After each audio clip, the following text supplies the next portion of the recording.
Computer નેટવર્કના unit 5ના 11th લેક્ચરમાં આપણે ફાયરવોલ વિશે ડિસ્કસ કરશું. What is firewall?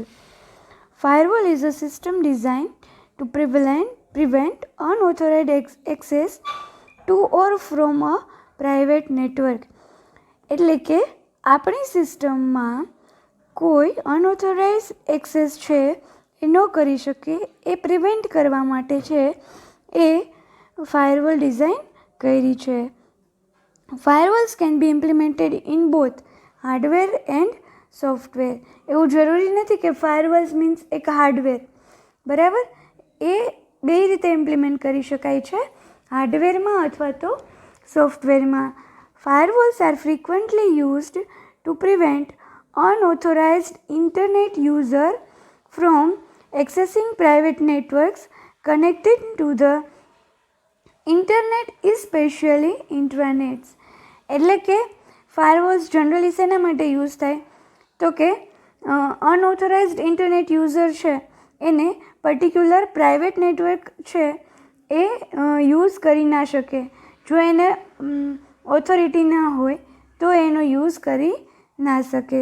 તો એટલા માટે છે એ ફાયરવોલનો યુઝ થાય છે. All messages entering or leaving the internet pass through the firewall.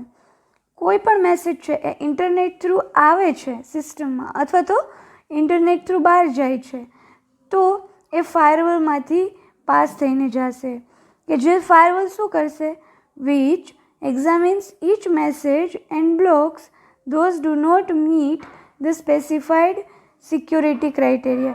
એટલે કે દરેક મેસેજને એક્ઝામિન કરશે અને જો એ પર્ટિક્યુલર સિક્યોરિટી ક્રાઇટેરિયા છે એ મેચ નહીં કરતા હોય તો એને બ્લોક કરી દેશે. So this is how firewall is worked. A firewall is a device installed between the internal network of an organization and the rest of the internet. Firewall એક તો શું ટાસ્ક કરશે તો કે ઇન્ટરનેટમાંથી કોઈ પણ મેસેજ આવે છે અથવા તો જાય છે, બરાબર? તો એ ડ્યુરેશનમાં એને સ્પેસિફિક જો એ સિક્યોરિટી ક્રાઇટેરિયા ફોલો નહીં કરતો હોય તો એને બ્લોક કરી દેશે. તો એ ફાયરવોલને એકચ્યુઅલમાં ઇન્સ્ટોલ ક્યાં કરવાનું તો કે internal network of an organization, એટલે કે જે ઓર્ગેનાઇઝેશનનું ઇન્ટરનલ નેટવર્ક છે એમાં એની વચ્ચે અને ઇન્ટરનેટ વચ્ચે છે એને ઇન્સ્ટોલ કરવાનું. Firewall protects the entire network from access by harmful protocols and services. જે પર્ટિક્યુલર ઓર્ગેનાઇઝેશન નેટવર્ક માટે હાર્મફુલ હોય એવી બધી સર્વિસીસને છે એ એક્સેસ કરવા નહીં દે, એટલે કે એનાથી એ પ્રોટેક્ટ કરશે. Firewall is classified into 2 categories. Firewall છે એને એકચ્યુઅલમાં આપણે 2 કેટેગરીમાં ડિવાઈડ કરીએ. First is called packet filters firewall and second is proxy based firewall. So let us discuss one by one how packet filters firewall is worked and how proxy based firewall is work.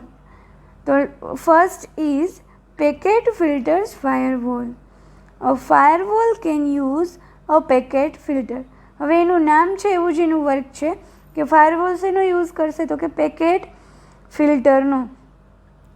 Packet filtering firewall examines all packets passing through them and determines if the packet should be allowed to proceed. બરાબર? Packet filtering firewall શું examine કરશે તો કે એમાંથી જેટલા પણ packet pass થાય છે એને એક્ઝામિન કરશે અને એ ચેક કરશે કે આ પેકેટ છે એ પ્રોસીડ કરવા માટે અલાઉ છે. So this is how packet filters work. કે દરેક જે પેકેટ છે એ પાસ થાય છે એને છે એક્ઝામિન કરશે. It can forward or block packets based on the information in the network layer and transport layer. હવે એ ફોરવર્ડ કરશે કે બ્લોક કરશે એ કેના ઉપર ડિપેન્ડ છે તો કે નેટવર્ક લેયર અને ટ્રાન્સપોર્ટ લેયરમાં જે ઇન્ફોર્મેશન છે એના ઉપર છે એ ચેક કરશે. A packet filter firewall is a router that uses a filtering table to devise which packet must be discarded.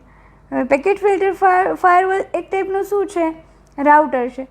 આની પહેલાં જ આપણે જોયું કે ફાયરવોલ છે એ હાર્ડવેર પણ હોઈ શકે, સોફ્ટવેર પણ હોઈ શકે. Packet filter firewall is a router that uses a filtering table to devise which packet must be discarded. એટલે કે કયું પેકેટ ડિસ્કાર્ડ કરવું છે એના એ છે એ રાઉટિંગ ટેબલનો યુઝ કરશે. Now second is proxy based firewall. Sometimes we need to filter a message based on the information available in the message itself. ક્યારેક આપણે એવી રિક્વાયરમેન્ટ હોય કે આપણે મેસેજને ફિલ્ટર કરવો છે, પણ કયા બેઝિસ ઉપર, તો કે એમાં જે કન્ટેન્ટ છે એના બેઝ ઉપર આપણે એને ફિલ્ટર કરવો છે. તો એના માટે છે એ પ્રોક્સી બેઝડ ફાયરવોલનો યુઝ થશે. Proxy firewall stands between the client computer and corporation computer. Proxy firewall ક્યાં હશે, તો કે ક્લાયન્ટ કોમ્પ્યુટર અને કોર્પોરેશન કોમ્પ્યુટરની વચ્ચે હશે. તો પેકેટ ફિલ્ટર્સ ફાયરવોલમાં શું ફિલ્ટર થશે, તો કે ઈચ પેકેટ છે એ ફિલ્ટર થશે. એઝ અ રાઉટર હશે, એની પાસે રાઉટિંગ ટેબલ હશે અને રાઉટિંગ ટેબલ પ્રમાણે છે એ પેકેટને ડિસ્કાર્ડ કરશે. પ્રોક્સી બેઝડમાં કેવું રીતે ઇન્ફોર્મેશન ડિસ્કાર્ડ થશે, તો કે મેસેજમાં કયો કન્ટેન્ટ છે એ કન્ટેન્ટ વાઇઝ છે એ ઇન્ફોર્મેશન ડિસ્કાર્ડ થશે. સો ફાયરવોલનો યુઝ શું છે એકચ્યુઅલી, તો કે ફાયરવોલનો યુઝ અનઓથોરાઇઝ્ડ છે એ એક્સેસ છે એ આપણી સિસ્ટમમાં છે તો આપણા ઓર્ગેનાઇઝેશનના નેટવર્કમાં ન આવે એના માટે. Thank you.